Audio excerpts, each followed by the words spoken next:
Hello dear friends, Happy Life, chapter 144. Always make the decision that will produce the least harm for yourself and others. Before assuming commitments, ponder the possible results and you will more easily know how to choose those that are best for your future. Whenever your gain might be someone else's loss, reject it.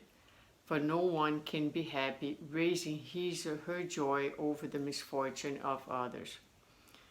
In the words, do not do unto others what you would not have them do unto you.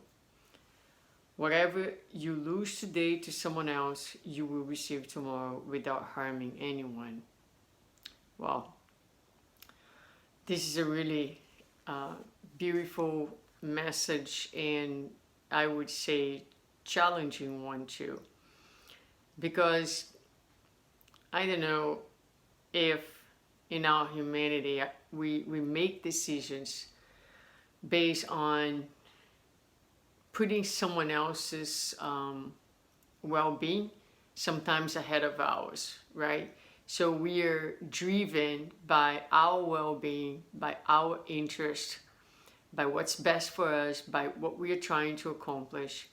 And sometimes we do push people aside. Sometimes we do run over others. Sometimes we are dismissive of the consequences of our actions in someone else's lives. So Joanna invites us to think about our decisions, each one of them. Think about the outcome of our decisions, what that decision is going to bring, and if that decision will bring harm to you or to someone else, and try to make choices based on behaviors, attitudes, whatever that might be, that will bring the least amount of harm to everyone. So to guide us in this particular challenge and decision-making process, always putting, doing to others what we would like to be done to ourselves. So to think, if I was this particular person, especially if we are consciously or unconsciously competing with someone, right? So how would I feel as a result of my own actions? So always bring this exercise to our lives in everything that we do, and also in the decisions that we make for every situation. So the most striking thing about this message, though, is the last sentence. Whatever you lose today to someone else, you will receive tomorrow without harming anyone. Meaning that sometimes we let things go. We want to do things, we want to accomplish certain things, but we know that by going that pathway, it will trigger a number of other reactions or occurrences that can be disturbing, that can be distressing, that can be harmful to others. In that case, it's best if we stop, if we just don't do it. If we renounce perhaps that particular achievement because of the cost that you would have for someone else.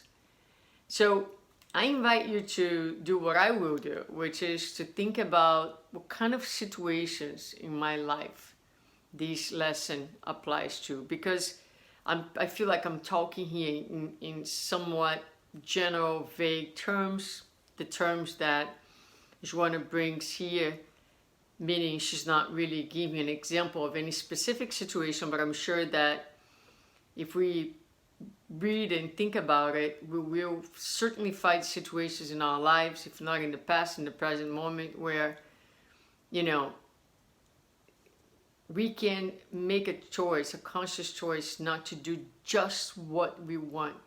We can always analyze if what we are choosing to do is going to create difficulties, problems, disharmony to somebody else, and to actually put that somebody else ahead of you and say, well, in this case, I am not going to do, trusting that whatever the positive outcome you're expecting from that particular action will come back to you eventually in some way, shape or form, another opportunity without you have to harm anyone necessarily.